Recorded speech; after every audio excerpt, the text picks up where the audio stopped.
It's fantasy football related, or you're fans of the teams, right? Like, I love football, but there are, the Commanders played the Commanders and the Bears played on Thursday Night Football. I didn't bet it, had no one in fantasy.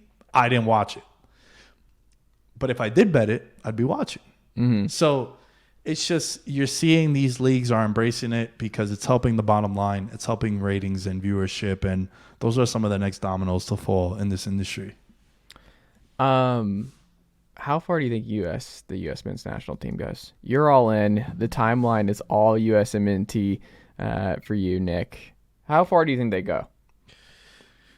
Look, man, it's a team that I've been very passionate about since I can remember. It was one of the first sports memories that I've had in my life was soccer. It was my first love.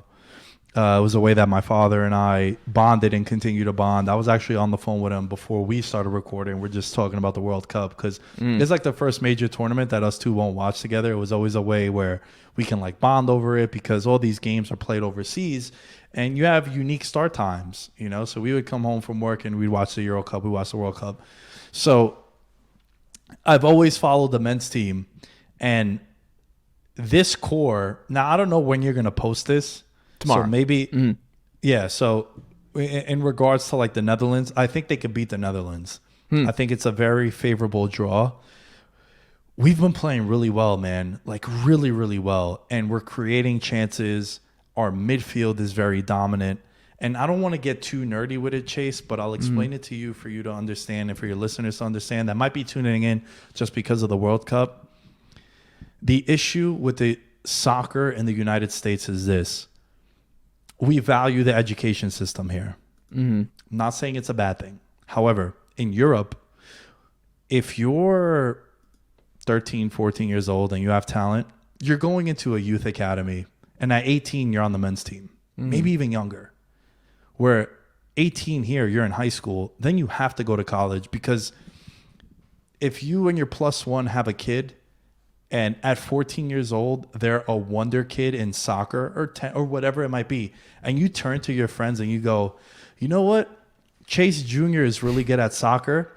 We're going to take him out of school and he's going to chase his dream of being professional. Not one of your friends is going to say, you know what? That's a great idea, Chase. What are they going to tell you? He's not going to get anywhere with his education, no success here. And look, that's fair. But we're behind as a nation because of that. Because when you graduate college, you're 22, 23 years old, getting drafted into the MLS. Now you're a professional at 22, 23. Dude, in Europe, you have 5-6 years of professional soccer experience. So you have that versus what we have here. It's completely different.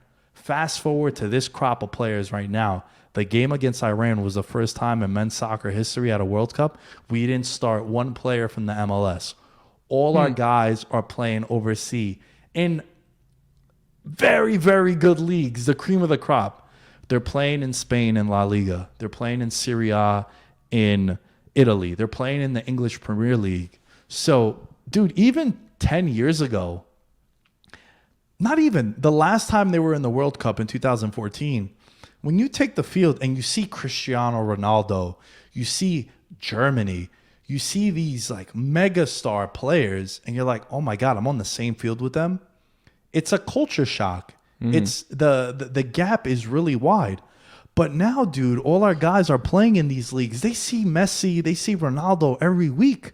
It's no longer I can't believe I'm on the field with X player. It's like, dude, I was just on the field with A, B, C, and D last week. And then next week I'm playing Ronaldo. Next week I'm playing this guy. So it's no longer the playing field has been leveled now. And all our players are playing overseas. They're playing at really big clubs. They're playing a lot of minutes in the European style of soccer. And we're the youngest team at the World Cup. We made it out the group. I've been fantasy booking. I have a video on my YouTube channel from like 2019 where the opening line is congratulations to the 2026 World Cup champions, the US of A. The World Cup in 2026 is going to be in the United States also. But I get super excited when I talk about the men's team, but back to like this World Cup here. Look, man, I think it's a favorable draw playing the Netherlands. In my opinion, we're better than them everywhere but 2 positions. I'll take that. In comparison to what we could have faced elsewhere, depending on how the groups were, is a very favorable draw. And look, they're expected not to advance. The Netherlands are a 2-1 favorite to make it to the quarterfinals. The U.S. is plus 175, meaning $100 wins you $175. But it's going to be another nail biter. It's going to be a game that is going to, make you lose your hair, get some more gray hairs in your beard, like I got over here, this salt and pepper look. But that's the style of play with the U.S. But man, I'll play if they show up the way they did against England, who last year they were in the Euro Cup final. Right? And that's one of the best tournaments in the world. We could play anybody. We could beat anybody. And I'm cautiously optimistic, not to get my hopes up, but I think they could beat the Netherlands. And then chances are they play Argentina in the quarterfinals. And at that point, it's, you know what, you might lose to the team that I picked coming in to win the World Cup. So it's very promising moving forward, the upside for the men's team. We'll end on this. As another sports podcaster and content creator who watches a variety of sports, like I get asked this a lot, and I'm curious from your perspective of like, how do you divvy up your time, Nick? Like, how do you decide what to watch each and every day? I kind of watch the sports that I'm the most excited for. And the sports that I think might make headlines that I'd be interested in talking about. I don't talk about baseball on my show because through the years I realized that people in San Diego only care about the Padres. People in Florida don't care about the Padres. They might in the event that the Marlins play the Padres in the playoffs. But prior to that, it's not a sport that rates well or does well from a national standpoint.